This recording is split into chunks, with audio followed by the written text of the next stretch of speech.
Hello guys! So this video I'm going to talk about my bookish pet peeves.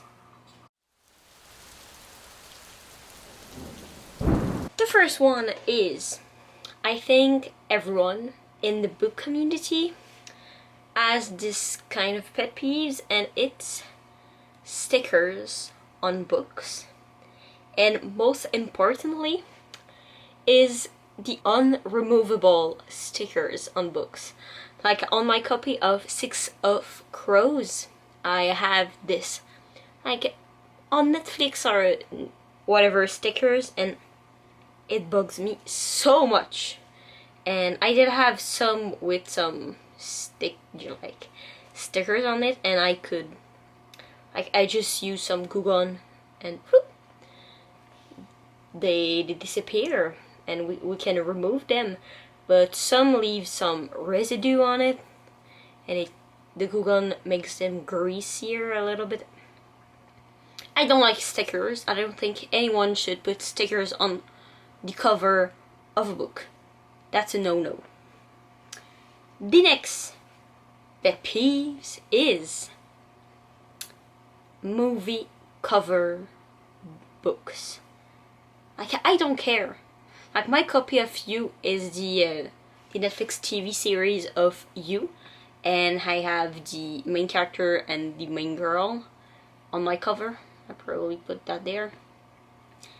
It bugs me, even though the cover of the normal book is kind of ugly. Like, I don't want to see Joe's looking at me like that. Like, no, it's okay, thanks you.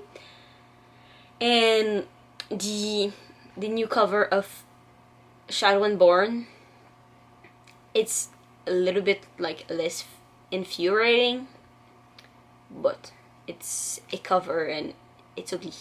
I don't like it. I don't like the it's City of Bones, like the Mortal Instrument movie cover. It's ugly. I don't like it a lot. I know it's like only New York, but I don't care. I don't like it. And that brings me to my next pet peeves: real people on covers. Like, I don't mind art, but like a model, I don't think so. I don't think so. So the selection is in that genre. I don't tend to buy books with real people on it, so I don't have any more example. But I know some romance is definitely like guilty of it. Like, my sister is reading a lot of Colin Hoover, and a lot of Colin Hoover books have like the main, like a real person face on the cover to portray the main character. But I don't like it. I prefer very much art, even though it's the cartoony art like that some of the romance book has. It's better than a real face. The next pet peeve is paperback step back. Like,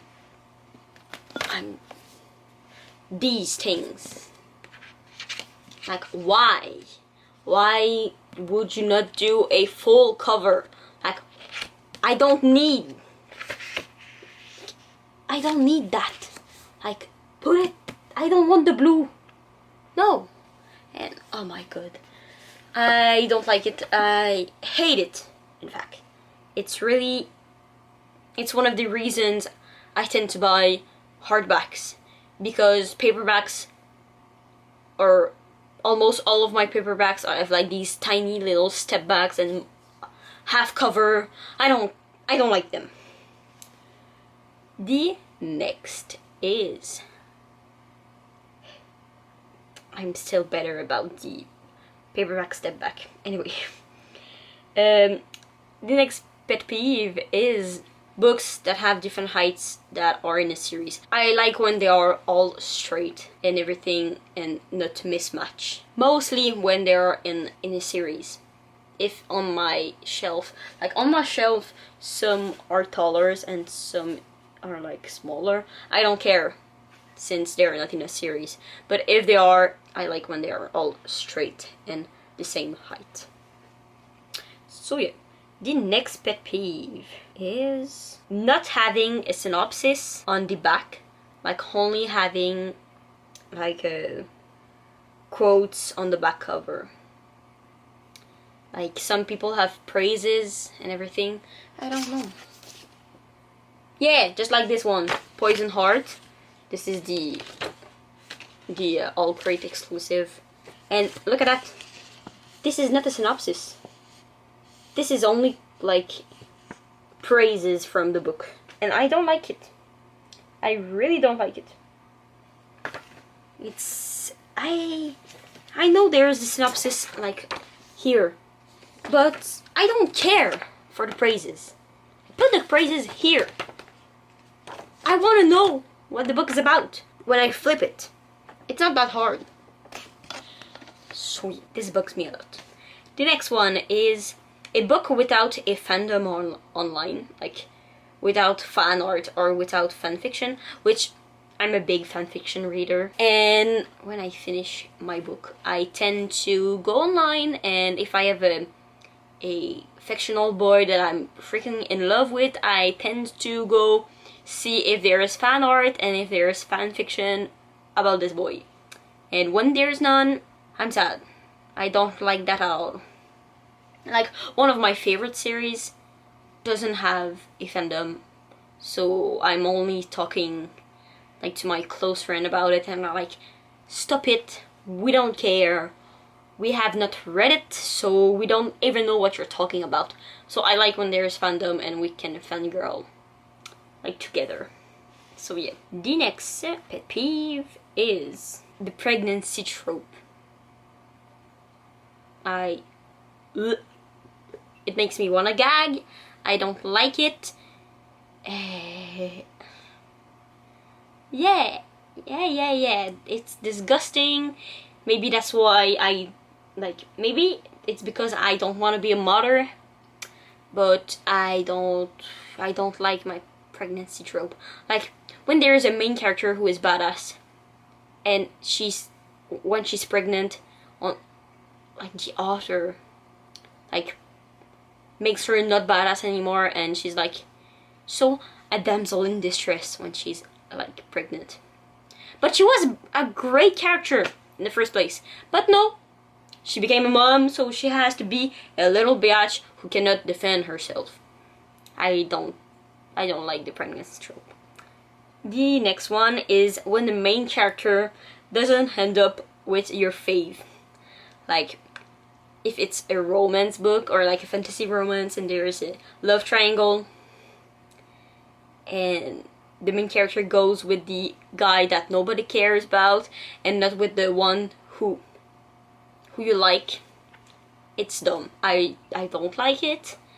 Like, for example, in Shadow and Bone by Leigh Bardugo, she ends up with the dude that I really hate. And she had two perfect, good, like, option. She could have ended up with the bad guy, and she could have ended up with, like, the prince. The literal prince and king of this world. But no, I'm gonna go with my childhood best friend. That's, I don't care. I don't like it. I didn't even like him. So yeah, when a character goes, shoop, I can pick out the one that everybody likes and not the reject guy. I don't care. Just like in the selection, these are the main triangle books that came in my mind. America, like, is so tender. Like, she wants to go with the Aspen so bad. I'm like, girl, you have a king who is in love with you. Why are you looking at the boy who is like 17 casts lower than you? Like, no, we don't want him. He's bugging me. He looks like a creepy stalker. I don't like him. Yeah, so when the main character doesn't go with my fave, it's my biggest pet peeve. The next one is series cover that doesn't match. And this includes when the publisher changes mid-series the cover. Nice. That happens, I know, with a lot of people with An Ember in the Ashes, which had like 3,000 recover of things. I'm like, what? Why? Like, I think there's two cover for the UK and two cover for the US, and they changed it, made like series. Like the two first is like a theme, and the two last one are like another theme that doesn't match, and you cannot like find the two first like the two like last. When you buy like something when they release it, you hope that they continue with the flow. If not, I don't want to like buy the box set for having all matching books. Mid-series cover changes, I don't like it. This it bugs me a lot. The next thing is waiting for the paperback. I don't like it. When I buy books, I typically reach for the paperback since they're a lot cheaper. But they come out like a year or half a year after the hardback is released. So why? Like, I have Serpent and Dove and Blood and Honey in paperbacks, and in my bookstore they only have hardback of the last one. I don't want to buy the hardback to have it mismatch. No! So waiting for the paperback is really infuriating. The next pet peeve is when the shipping companies doesn't package well their book, so they end up damaged when they arrive. I don't like it. I'm looking at you, Amazon. You're the worst.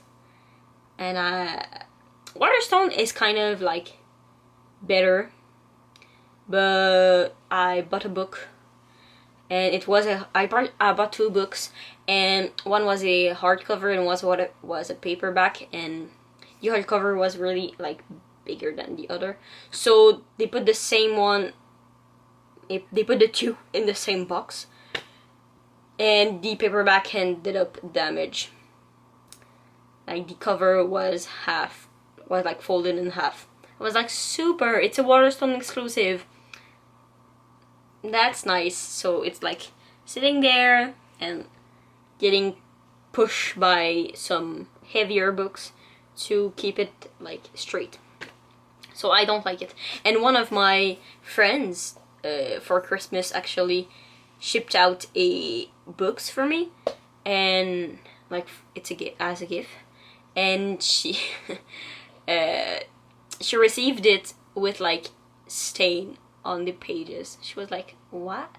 The side of the book were like stained, like brown stain, so it was like, it's kind of whack. I don't, is it this one? Yeah, probably. Yeah, this one. As you can see, it's like stained, and she was like, yes, thank you. And it was damaged right here. It's not that big of a deal, but like, if it's a exclusive edition, like make some effort, please. This one is not so. Yeah.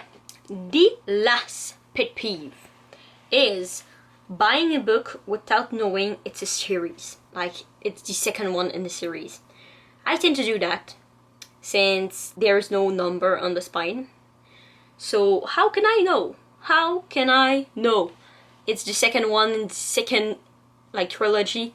Like, I bought a book and it's like the first one, but you need to read a trilogy before, but it's not written anywhere. So I don't like it when I have to like watch Goodreads to know. I don't like it. Like, if a book interests me, I'm probably gonna buy it, so I don't look if it's the sequel or not. I just did the same thing with Stormcrow and The Crow Rider. I bought the second one without knowing there was a first one. And I was like, I checked on Goodreads like when I arrived home, and I was like, ah, it's the second one. Nice. So yeah, that's great.